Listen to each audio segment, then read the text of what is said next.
Saya ingin bertanya Pak Ustadz, jadi yang pertama, sholat sunat subuh itu katanya dunia dan sisinya. Terus kalau kita sholatnya di rumah, itu sama nggak? Itu yang pertama. Yang kedua, wudhu. Kalau berwudhu, kita sudah wudhu, terus menyentuh istri kita, apakah itu batal Pak Ustadz? Terima kasih. Wassalamualaikum warahmatullahi wabarakatuh.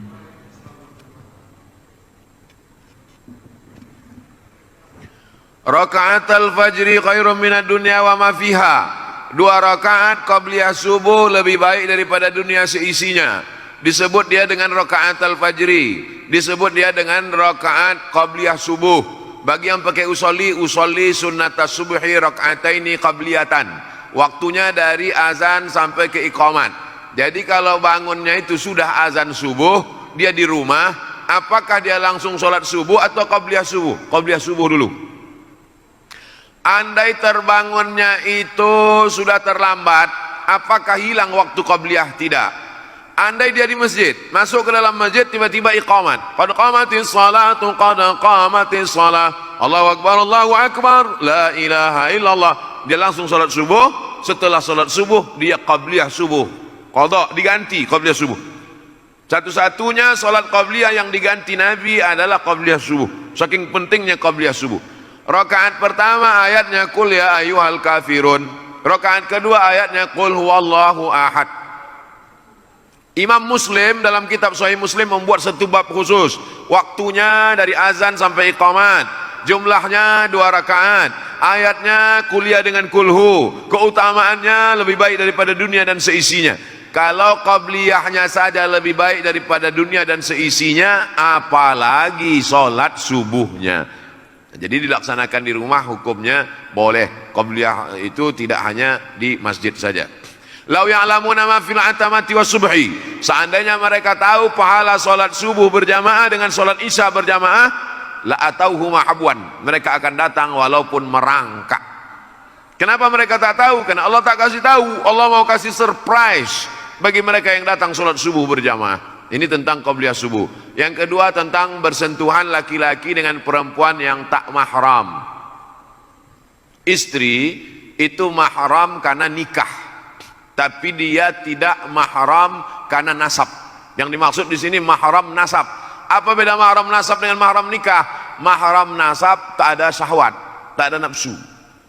Orang dengan anaknya, kalau ada orang bernafsu dengan anaknya, ikat biar kami bawa ke panti penyakit jiwa. Jadi nanti kalau ada orang mengatakan itu kan istrimu itu kan mahrammu, maka tak batal wudu'mu. Yang dimaksud mahram di sini bukan mahram nikah, tapi mahram nasab. Yang tak batal itu dengan anak, dengan emak, dengan adik emak, dengan perempuan yang mahram karena nasab tadi, bukan karena mahram karena nikah. Nah, setelah jelas itu, setelah jelas mahramnya beda, baru saya jelaskan menurut mazhab. Menurut mazhab Hanafi, mazhab yang paling tua dulu, namanya Imam Abu Hanifah, mazhabnya Hanafi, tinggalnya di Kufah, Irak sekarang, meninggalnya tahun 150 Hijrah. Menurut mazhab Hanafi, bersentuhan laki-laki dengan perempuan tidak batal wudu, karena makna ayat aula mastumun nisa. Kalau kamu menyentuh perempuan, makna menyentuh di situ, maaf, makna menyentuh di situ jima, bukan sentuh kulit. Tapi karena bahasa Quran itu tidak vulgar, bahasa Quran itu tidak porno, maka dia tidak katakan jima, dia katakan menyentuh. Tapi makna menyentuh di situ jima. Jima baru batal wudu. Kalau sekedar menyentuh tak batal menurut Hanafi. Itu makanya orang India, Pakistan, Bangladesh banyak dia menyentuh-nyentuh di Masjidil Haram waktu dia tak batal karena mazhab Hanafi. Mazhab Hanafi itu yang paling banyak di dunia ini. Turki, India, Pakistan, Bangladesh, Kufah, Irak. Mazhab yang kedua Maliki, nama imamnya Malik bin Anas, tinggalnya di Madinah, makamnya di Baqi samping Masjid Nabawi. Meninggal tahun 179 Hijrah. Menurut mazhab Maliki, bersentuhan laki-laki perempuan yang tak mahram batal kalau ada syahwat. Kalau tak ada syahwat tak batal.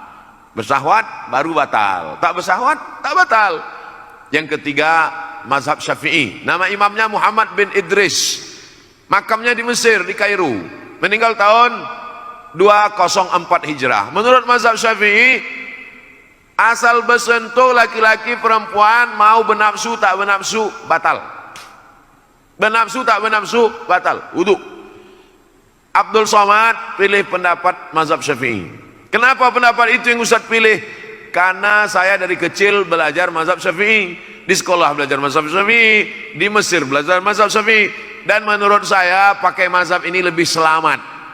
Lebih selamat apanya Pak Ustaz? Misal saya berwudu dari rumah, pergi undangan ke hotel, sampai di hotel mengucapkan selamat ke mempelai, selamat ya, selamat. Saya udah jaga, tapi yang perempuan itu disentuhnya ujung jari saya. Lalu kemudian saya sholat, Allahu Akbar. Datang setan berbisik, Abdul Somad, wudu kau batal. Kata saya, tidak, aku tak bernafsu. Kata setan, ada sikit gitu.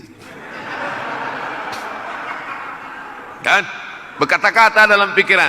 Tapi kalau saya pergi ke toilet, saya berwudu lagi, saya ulang wudu, saya sholat, maka hilang itu semua, hilang kata-kata. Itu makanya mazhab Syafi'i itu dikatakan asyaddu ihtiyatan, tingkat kehati-hatiannya lebih tinggi.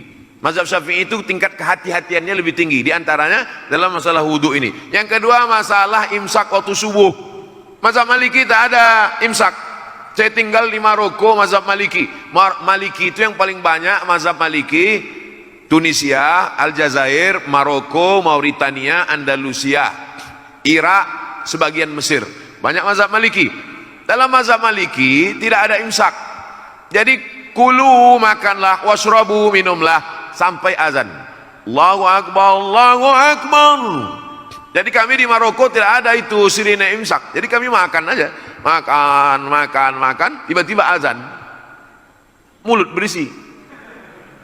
Mazhab Syafi'i tidak begitu. 50 ayat sebelum azan ada imsak. Jadi waktu itu belum ada jam, maka dipakai 50 ayat. Setelah dihitung-hitung 50 ayat itu diagak-agak lebih kurang 10 menit. Itulah maka ada imsak di tempat kita. Tiit, kalau hidup lampu. Tingkat kehati-hatiannya lebih tinggi. Setelah bersih mulut, gosok gigi, baru kemudian terdengar azan. Jadi lebih hati-hati sehingga tidak ada was-was. Demikian. Allahu a'lam. Baik, kami silakan Ibu.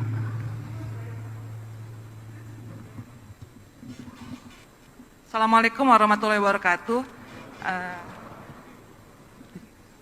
Mau bertanya Ustadz Abdul Somad, begini Ustadz, kita kan sebagian besar dari pegawai PLN ini sudah dipotong zakat penghasilannya ya Ustadz ya. Nah mungkin sebagian besar dari kita misalnya bisa menyimpan dari tabungan, yang dari penghasilan yang kita sisihkan itu berupa tabungan, apakah itu berupa tabungan di bank ataupun emas. Nah apakah itu ketika sudah mencapai nisabnya lagi 85 gram, apakah itu kita juga wajib kembali untuk mengeluarkan zakatnya atau seperti apa Ustadz? Terima kasih. Assalamualaikum warahmatullahi wabarakatuh. Waalaikumsalam warahmatullahi wabarakatuh. Sekarang kita cerita teknis. Berarti tak masuk yang tadi itu. Kita hitung mudah dari Januari lah ya. Januari, kita hitung mudah dari Rabiul Awal, bulan Maulid. Rabiul Awal 1442, yaitu bertepatan nanti dengan November, sudah keluarkan zakatnya. Kebetulan ibu dapat 10 juta, amin. Banyak yang tak setuju. 10 juta 250 ribu, 10 juta 250 ribu, 10 juta 250 ribu, 10 juta 250 ribu. Dari November, dari Rabiul Awal November. Maka Rabiul Awal garis miring November 2021, yang 120 juta kotor tadi tidak dikeluarkan lagi zakatnya karena sudah dikeluarkan duluan. Sudah dipakai untuk biaya anak sekolah, untuk itu, untuk ini. Yang kalau kotornya itu 120 juta karena 1 bulan 10 juta, maka tinggal berapa di situ, tidak ada lagi zakatnya karena sudah dikeluarkan duluan. Oleh sebab itu catatannya mesti 2. Tapi kemudian ibu, bapak, tuan-tuan, ada tabungan. maka yang pendapatan setahun tadi menggabung ke tabungan. Berapalah sisanya dari bayar itu, bayar ini, makan itu, makan ini, habis tersisa misalnya 30 juta. Ternyata di dalam tabungan itu ada 70, tambah 70 tambah 30, maka menjadi 100. Yang tabungan itulah yang dihitung dalam simpan per tahun. Kapan mulai menghitung startnya itu? Setelah dia mencapai nisab 85 gram kali sejuta, 85 juta. Jadi misalnya ada uang tersimpan yang bukan termasuk yang setahun yang sudah dikeluarkan tadi. Ada uang tersimpan di situ sekitar 70 atau sekitar berapa, belum ada zakatnya karena baru 70. 80 belum juga ada zakatnya. Begitu mencapai ambang batas 85, 85, catat kapan dia mencapai 85. Mencapai 85 kebetulan pas 1 Idul Fitri. 1 Idul Fitri 85. Simpan setahun barulah keluar zakatnya. Ini tentang masalah tabungan. Selesai masalah tabungan. Kalau begitu ada dua catatan. Ada gaji yang dikeluarkan duluan, ada tabungan uang simpanan yang memang tidak diganggu-ganggu. Pertanyaan yang kedua tentang emas. Bapak ibu yang menyimpan emas dalam bentuk batangan, emas antam atau mini gold atau dalam bentuk dinar yang bukan perhiasan, maka dikeluarkan zakatnya 2,5% setelah disimpan selama setahun. Dapat uang, beli antam 5 gram, dapat duit, beli antam 10 gram, dapat duit, beli mini gold, dapat duit, beli, tapi bukan perhiasan. Ketika dia mencapai 85 gram, catat, sudah mencapai 85 gram tanggal sekian. Tanggal ini penting. Setelah setahun disimpan, keluarkan zakatnya 2,5%. Tahun berikutnya 2,5%. Tahun berikutnya 2,5%. Kalau menjadi 100 gram, keluarkan 2,5% dari 100 gram. Menjadi 300 gram, keluarkan 2,5% dari 300 gram. Ini emas batangan yang bukan emas perhiasan. Sekarang pembahasan emas perhiasan. Gelang, anting, subang, perhiasan.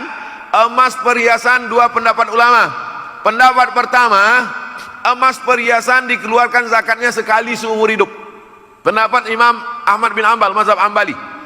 Maka balik dari sini, ambil gelang, subang, rantai, anting, gelang kaki, gelang leher, semua, gelang tangan, hitung sekali seumur hidup 2,5%. Ini zakat yang ini pendapat pertama. Pendapat yang kedua mengatakan perhiasan emas tidak ada zakatnya sampai nisabnya 200 keping. Kalau zakat normal tadi 20 keping, kalau zakat perhiasan 200 keping. 200 keping itu 850 gram. 850 gram itu sekilo kurang seon setengah. Jadi kalau ada anting-anting ibu beratnya sekilo kurang seon setengah, asal dipakai undangan merah muka menahankan sakitnya, itu baru dikenakan zakat. Saya ulang sekali lagi, zakat perhiasan emas dua cara, dua pendapat. Pendapat pertama dikeluarkan sekali seumur hidup. Pendapat yang kedua tidak ada zakatnya sampai 850 gram sekilo kurang seon setengah. Saya pakai pendapat yang pertama. Saya condong pada pendapat yang pertama, keluarkan zakatnya sekali seumur hidup. Tapi kalau banyak, keluarkan tiap tahun.